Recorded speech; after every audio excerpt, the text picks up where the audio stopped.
way up high, and the dreams that you dream of once in a lullaby.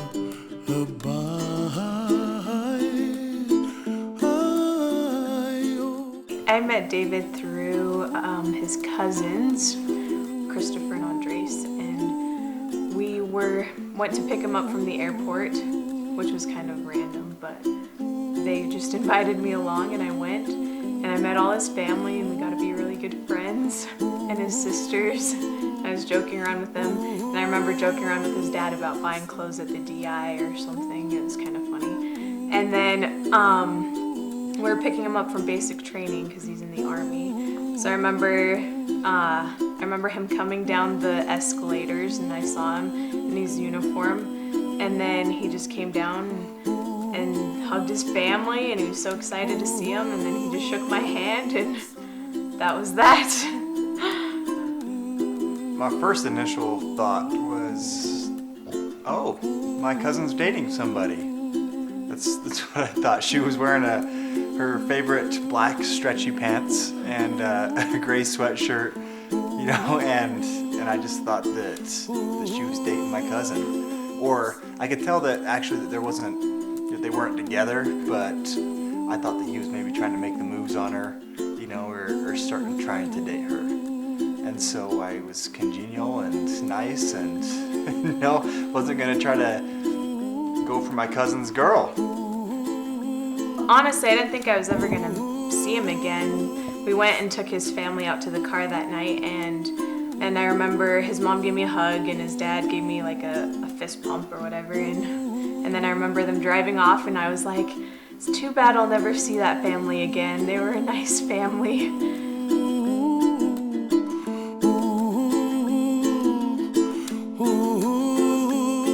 Someday you wish upon a star, wake up where the clouds are far behind me, where trouble melts like lemon drops high above the chimney top. That's where you find me. Tammi and my cousins were in the same young single adult ward, and I came over to one of their young single adult nights, and I tried to save a seat. Like I was trying to, you know, help my cousin out a little bit and keep a seat open for Tamala next to him, you know, but he was sitting in other places and she was sitting there, and I was just thinking, like, Andres, come on, like, take this opportunity. I asked Christopher, Andres' brother, you know, like about their dating, and he got this weird look on his face, like, what? No, they're like brother and sister. And I said, well then, okay.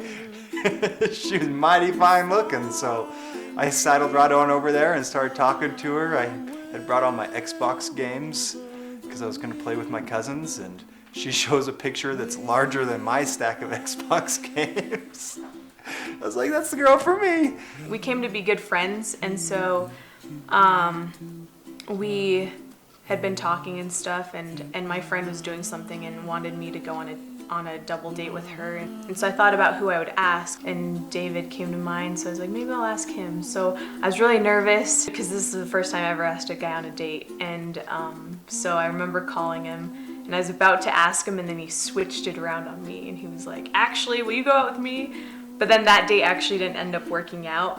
So then he called me later and asked me on the date in January on Martin Luther King Day. Still remember because I thought it was random because it was a Monday date.